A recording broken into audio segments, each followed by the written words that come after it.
You talk about the volatility of the working environment. You have these, snap judgments and all the rest of it. Because I think that everybody would have said if you'd have lost that Coventry game, Spurs would have been in crisis. I don't know if you accept that, but can you talk a little bit about that and just how you personally deal with this kind of crazy world that you inhabit?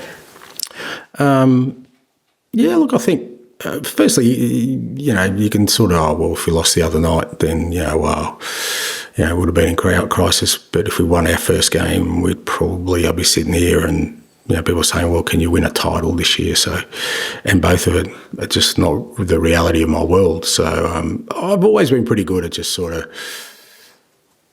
as I keep saying, staying clear-eyed and focused about what's important to me in terms of what I'm trying to build. And I think the external noise, whether it's valid or not, I just find is a massive distraction to what you're trying to do. And, I've learned along the way not to, in both ways, whether things are going well or they're not going well, not to let that external noise distract me from, like I said, what I think and what I believe needs to be done. Many parts of my life I'm not very disciplined, especially around eating, but when it comes to football, I'm really disciplined. Like nothing will take me away from what I think needs to be done. I don't really care. I don't care, but I just won't let it into my space. Is there anything specific, maybe non-football, that you might do? I don't know. I'm sure you've hardly got enough minutes in the day, but is there anything that you can take yourself away? And No, like I said, it's about sort of. Some of it's just about the world you live in and where you take in information, I think. The people around you are important. So make sure that I surround myself with people, particularly, in the working environment that, understand me and understand that and make sure that they're also clear on what we're trying to achieve and not get distracted. And then, outside of football, again, it's the people you surround yourself with and where you take, you get that sort of feedback and information you need for yourself. So, I've got a pretty sort of closed world around me that's kind of developed over 26 years of doing what I do, and I can sort of insulate myself maybe better than others from whatever the noise may be. Mark, do you do yoga? Oh, no chance, mate. I've got no patience for it, mate. Yeah. Nothing wrong with yoga, by the way, for anyone who does it. Yeah. Can I, do you mind if I go back to Romero and the goal against Arsenal and the fact that you retweeted that thing about travel? Have you rethought about that? Might you change or look again at sorry, international what? Travel? Oh no! Look, I mean, I think the question was around, sort of that game in particular. I don't like kind of, again, post-game trying to find sort of reasons or maybe excuses for things. I'd rather deal with them on merit, and we prepared well for that game. But that's a separate issue of we've always got to look after our player welfare. I mean, we've spoken about earlier about, the international aspect of our footballers, and I know better than most how much travel and time difference and rest, how important it is when preparing for games. So it's something that we should definitely we look at, but I think it's something you look at as an individual basis. But my point around the Arsenal game was that I didn't think it affected our sort of build-up for that. And he took a bit of stick for the goal, I think, after that. Will that bother him? Does it bother you? He's always seemed like your leader at the back. He is, and, he wasn't happy about it. But, he also knows that, these are things happen in football, and it's how you respond to it. And mate, I love him as a player, as a person, the way he trains, the way he conducts himself. He's a winner. I said, I think last week when people asked me, having people who have won things in the building, how important it is, and he's a living embodiment of that. But that doesn't make you sort of bulletproof. There are going to be days where it doesn't work out for you, and he was disappointed that he couldn't do more in that space. It wasn't just him, though. There was a combination of things that cost us that goal, and there was a combination of things that cost us that game. But he's it's not like he's gone into his shell afterwards. He wants to get back out there and make amends. Tom? And Shirley, you talked about if sometimes it feels like you're swimming against the tide, it's okay to make you stronger. Does it feel like at the moment you're doing a bit of swimming against the tide? No, I think the point I was trying to make is I ignore the tide, I just keep swimming. So, but others may feel that way, and I think if they do, then there's nothing wrong with that. I keep saying you need to embrace the struggle, because you don't get success just by everything rolling out perfectly. There's times you just got to roll your sleeves up and keep going, and whether that's swimming against the tide, running uphill, going against the wind, use whatever metaphor you want. That's great. That's what you need. But like I said before, I ignore it because I don't think that's going to help me in any way. What's the best process for me is to, like I said, just stay steely-eyed, focus on what I think I need to do to get us to where we want to. And how does it compare to your times at other clubs, say in Japan, that first season where people were questioning? Is it very similar, or is it different? No, it's all the same. It's been a constant in my career, and but I think I don't think I'm in a unique space. I keep saying to people, just show me a success story and I'll show you a struggle. It's not something that's unique to me. It's universal, but people forget the struggle and look at kind of the end bit. But you need to go through that. That's the time you test your resolve, test your belief, test everything that you want to do. So this is no different to anything else I've ever done. It's exactly the same process.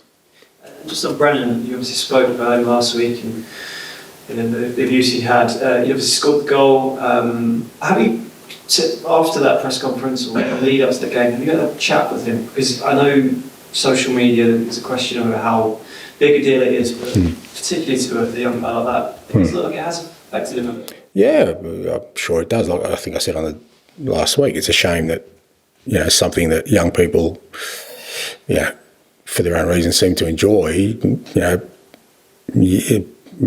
have to close off from because of abuse, and I don't think that's right. I haven't spoken to Brennan about it. The lads kind of know what I'm about and kind of my beliefs, and I keep telling them the same thing. It's the most important people in your life. They're the ones you've got to worry about their opinion, not anyone else's, in terms of validation. And just keep enjoying it. I mean, he won a game of football for us the other night. With really good finish in a critical moment. I reckon you put any one of his critics in that situation, and they'd be looking for a change of pants pretty quickly, I reckon. But they don't think about that in that moment. But that's at the same time, Brennan's had a dream of being a professional footballer his whole life from a little kid, and now he's living that dream. And I'd hate to think he's not enjoying it. I keep saying to him, we're all pretty blessed to do what we do. Even in the worst of times, we're still pretty lucky to be able to do what we wanted to when we were 10 years old. Not many people can say that. Just finally on Brennan, because I think it was Brentford at home last year when he came off the bench and they were quite big impact. It feels like his challenge at the moment is turning these super sub appearances into starting from the beginning. Is that how you see it? Is that his? Yeah, to a certain extent. I think, the other night he literally started. He came on after 10 minutes, so it wasn't like he was a late sort of sub. I think when he comes on a sub, obviously he can make an impact. Oppositions are a little bit tired. The game's a bit more open. No, I just think with Brennan, it's just a consistency in his game that we're constantly working on with him. he's always getting into good areas. It's about sort of decision making sometimes in that front third. But it's a difficult position to play as a young player. And with his skill set, I think once he kind of unlocks in his head sort of the stuff he's really good at and kind of adjusts his game to make sure he gets the most out of that aspect of it, I think he'll become a very important player for us. But like I said, he works hard every day on that, and sometimes people just look at goals and assists, which is the obvious measure for attacking players, but he also gives us a lot of other things, particularly working hard defensively, which he's worked hard at. He had to when he first came to us. It wasn't something that was natural to him. He's got a lot better at that. But it's just now keep putting layers on his game. With those difficult moments earlier in your career, did you always take it in similar stride to how you're dealing with it now, or is it something you've had to develop and learn yourself through the years? No, you kind of, think you get a bit wiser as with every experience, and maybe kind of know what's coming, so you're better prepared for it. But the one truism about the whole thing is I don't change as a person or what I believe. That's been a constant. How I go about it, sort of depends where you're at too, the club you're at, who you're dealing with, sort of all those kind of things. So, but in terms of me as a person, haven't really changed through that. You mentioned in the broadcast section about Solanke's profile fitting what you wanted. Could you elaborate on what you meant by what aspects of his profile in particular gave him the edge over perhaps alternative options? It was kind of a combination of things, the kind of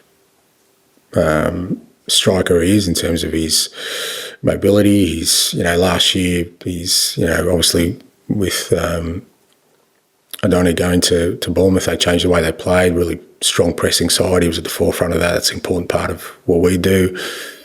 He's got a real good presence in the box. So it's a whole range of things, the kind of person he is, and where he's at in his career. He's, again, I talk about struggle. He had some struggles early in his career, but he's come through those. And so it's not just one or two things. It's a kind of all-round fit that I thought, for what we need right now, I thought Dom was the ideal. And finish with John, please. The things you said about social media, to me, make perfect sense. That's exactly how I see it. But how does a long-term manager exist in a world? Can he exist in a world? I got no idea. And thankfully, long-term for me is not that long. I don't know. Like I said, it's you have to live in that world. You have to understand it. I mean, people saying, well, tell players to not use their, to get off social platforms, and that. It just, you can't do that. That's a different world. And like I said, they seem to enjoy engagement in that sense. So who am I to judge? But I don't like I said, there was years, when it first got in, I really enjoyed it. I enjoyed the immediacy of information. The information came from different sources, and you kind of knew, okay, there was always rat bags on there that gave, some abuse and stuff and things that you just kind of could ignore. But I just think the volume of that now is totally superseded anything positive that you get, from my perspective anyway, because I'm a curious kind of guy. I'm an information junkie. I like to look at different resources, ways to kind of nourish my brain my limited brain space as much as I can. And I don't get anything out, probably, like I said, 2-3 years ago, I started looking at it and going, I don't get anything out of it anymore that gives me any sort of sense of positivity about what I want to do. So just stay off it. Is it fair to say that an outlook like that, you need employers who think the same way? The average, managers don't last as long as they. This is not talking about you. This in general. Yes, you are. I think that's an aspect to it. I think that the tenure of managers and the patience people have with anything, I guess, has exponentially shortened or lessened with the expansion of so much so many platforms of, people one way or another trying to, rush to judgment and make calls on things, I think. And it's difficult, like I said. I mean, if I was a young manager today, I suspect I'd deal with it differently. I think if I was sort of starting out today and I'm thinking, what's the next sort of 20, 30 years going to look like as a manager in any football club or working in this environment, I'd be thinking, you probably go, you know what, I'm going to be thinking short term, with everything I do, just little hits along the way so I can get a career for myself, because very few spaces where you can go, okay, they still exist, and usually they're the success stories, but they're the exceptions rather than the rule. Is this the most difficult job you've had then, for reasons like this? I think the most difficult job I had was the first one, because I reckon if I failed my first one, I wouldn't have got anything else. I was coaching my hometown club, club I grew up with. The only reason probably I got an opportunity was because they knew me at that club, and I don't think I would have got an opportunity anywhere else if I wasn't successful. And I think after 5 games, we were sitting no wins, bottom of the table. So that was pretty difficult. But they're all challenging, but that's why I love it. That's why I do what I do. I kind of enjoy. I've always said I enjoy the struggle, enjoy the difficult bits, and who knows how it all ends? I don't know. No one knows. You just, like I said, for me, it's just about doing what I believe is the right thing to do in my eyes to get success and hopefully change the fortunes of this fantastic football club. Thank you. Thanks, guys. Thank you.